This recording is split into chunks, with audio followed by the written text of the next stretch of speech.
And welcome to another episode of Benz Revival series. Today, we're in the midst of this damn outbreak. I need a little drive, clear my mind. So we're gonna take the 202 out, and I'm also gonna test the speed. Let's see how this thing is done over 25 years.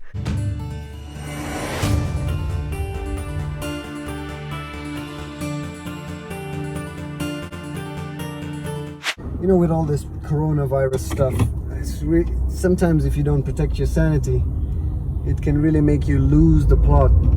So I'm just trying to cool my mind down and take a little drive here in the 202, and also share my feelings with you guys. How does this thing drive, and how does it feel? You know, after 25 years. So if we start off with the engine, it is that M111 engine I've grown to love even more. You know, this car makes me so nostalgic because when I was 16, 17, 18, I used to drive this car, take it around, take it to house parties, drive my friends in it.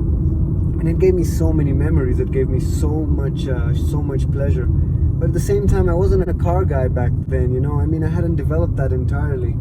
So I just drove the car for what the car was. You know, a car is a car and you drive it. And I didn't think too much into the details. And now today when I revisit this car, you know, all these different aspects come to mind. I mean, this car has so many different aspects that make it so good of a car. And you start to appreciate that when you can appreciate vehicles and the love for machines, basically. So the first thing I want to say is the styling. I believe, you know, it was the legendary designer that was Bruno Seiko that designed 3 of the S-classes in that era, the 80s and 90s. And those design cues definitely played into this C-Class, this 1996 W202. It's reminiscent of the W140, basically, which I believe is by far the best engineered S-Class, and also one of the best looking in my opinion. And this car got a lot of design cues from that. And when you look at the C-Class that came after this, you know, it doesn't have the presence that this one does. So this is a very nice vehicle. You know, when you step in, you can tell things are well engineered. I mean, the doors, the handles, the grips, it's all so rigid. You know, it's meant to last. Mercedes-Benz are meant to last for years and years and decades. And so they really built this car towards those testaments. When I got back in this vehicle 25 years later, some of my first thoughts was that the suspension setup is so unique, the way they used to design the suspension back in the 80s and 90s, that this Mercedes-Benz doesn't feel much of the road at all. Honestly, it's, you know, Kenya has a lot of bumpy roads, but this car, it handles them very, very well. There are no issues whatsoever. You get bumpy roads, but it goes through them. And the other thing with this car is it's got great ground clearance. If you look at the W203 and the W204, which are the C-classes that preceded this one, they were much lower on the ground, and that makes them a bit tougher to move around in all of Kenya. But this vehicle, first of all, the driving position is so laid back. I mean, look at how I'm sitting. I come from a Land Cruiser Cygnus, which is, you know, greatest SUV in the world in my opinion, and also you sit much higher. It's a big car, you know, you dominate the road, you feel like a king. But this car, it really takes you back and makes you remember the pleasure of driving a saloon car, of driving a Benz of this era. I'm just driving absolutely laid back, you know. I'm the coolest, most chilled person on this highway. My visibility is good out of both mirrors. I know where everyone is. I can see everything. And, you know, it's just absolutely fantastic. The other thing you notice straight away is that the seats are quite comfortable. Now, granted, I will say the C-Class is basically the budget Benz, and so, you know, you don't get the best of everything. But this era, the seats, they're very comfortable. I don't have any complaints on them. I mean, even after this long, they've held up really well. So the seats are comfortable, the driving position is nice and laid back. Then we come to the speedometer. I mean, this is one of the main aspects that I really loved about of Benzes in this era, and that is the speedometer. You know, you get these big dials, very legible sort of script, and they light up, of course. You know, very classy, and all the Benzes of this era, you know, got these kind of speedometers, so it really takes you back. If we move on from there, you come to the gearbox, you come to the transmission. It's really responsive. We have a 5-speed manual gearbox here, and it's one of the, you know, it's one of the manuals that I just absolutely love to drive. The feel of the gear stick is superb. The shifting is superb. You know, the engagement of the clutch and the engine, you know, the disconnect and the re-engagement is fantastic. Really responsive, and you can really dampen that clutch, engage the accelerator, and maneuver the car however you want, and really get by. And especially in the city, I must say, in the city, this car just eats up the roads. You're easily going to be the fastest person in the city, even though this is a manual. If you've got a good command of it, you'll be moving around, absolutely flying around, if I may say. And you know, you'll be doing this effortlessly. That, you know, I usually look and I'm usually quite shocked that I've done those many kilometers, because it's that effortless. You know, you're moving, I'm shifting, and before I know it, the kilometers have just all gone.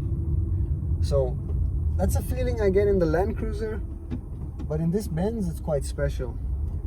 And I would give credit to the engine, that M111 engine. I mean, it's such a beauty. It's quite a loud engine. It's much louder than the Benzes of today.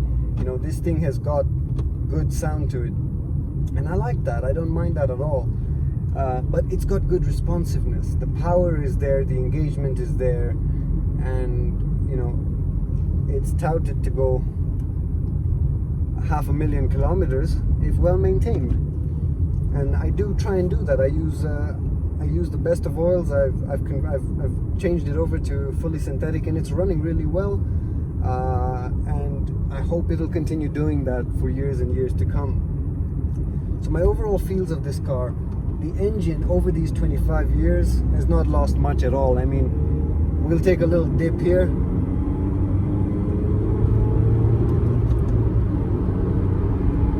It picks up really well. There's no issues whatsoever. You know, this is a fast car, I must say.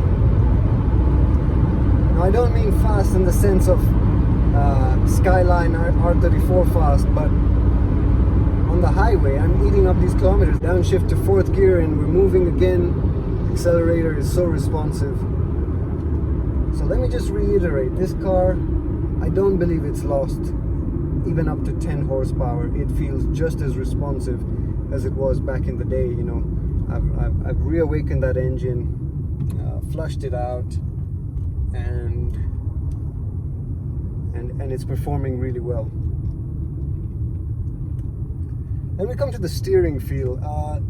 It's quite accurate. This is quite an accurate car on the road. You know, when you're moving, it's quite smooth, it's quite soft, but this is a very direct steering, 100%. You point it in a direction, and that's the direction you're going, and it holds strong in that direction. It's not hesitant. Why, when you look at this C-Class, it's absolutely timeless, both on the interior and the exterior. There's nothing that looks dated. There's nothing that looks like it's very out of place, you know, very old. And that's another thing with Mercedes-Benz as well. The design is usually done in such a way where things are supposed to hold up for decades and decades. Now granted, some of the newer S-classes have too much technology in them. Even some of the newer C-classes have too much. The W205 has too much technology in it, and any sort of error with a sensor and you got like 1,000 sensors or probably way more in the vehicle, and any sensor that goes bad, you need to take it to the dealer, and that's where the issues start, because dealers, we all know, you're going to be paying dealer prices, and that begins to be an issue. And that brings me to another point of why I like this vehicle so much, because this was still from an era of Benzes where you could very easily work on the car, you know, DIY. I mean, you can work on different aspects of the fuel system, you can work on the engine, there's adequate space in the front, You know, the engine doesn't take up that much space. Everything is pretty easily laid out. You know, it was from that era where the engineers were at the forefront. And I'm still very much for Mercedes-Benz. They're still well-built cars, but technology is starting to be touted as the new luxury, and that's what I don't agree with. I don't believe technology, the more technology you pump into a car, the more the retail price goes up. I don't believe that makes sense, because the technology over time is just going to fail, and that's going to make the resale value of the vehicle just plummet. And that's another reason why this W202 retains its value so well, because it's a simplistic vehicle and it keeps going. There's no issues with it whatsoever. So when you come to sell it, the buyer knows that they're buying something that they can get in and take to work every single day and have minimal issues, minimal maintenance. And you can't say the same for a lot of the newer Benzes. You know, you're gonna need to keep some money aside to maintain them. Now, no doubt they're still beautiful machines, but you're gonna need some extra money on the side to maintain those vehicles. So I mean, you know, it's just coming up to sunset, you know, on an absolutely beautiful day here in Nairobi. I just want to say, all of you, stay safe, stay at home if you've got you know, high numbers of the outbreak in your city. Take care of each other. You know, humanity is one. We got to come together now.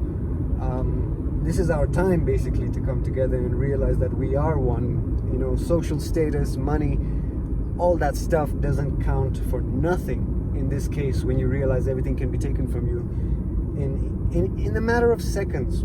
So please, let's be safe, let's conquer this thing and get back to life as we know it. Yeah, this W202 is a very enjoyable car. You know, if you're watching this video and you're thinking, I could possibly put the money down and pick up one of those used, my recommendations would be that go for the manual. I'm just not so much of a fan of the automatic transmissions of this era.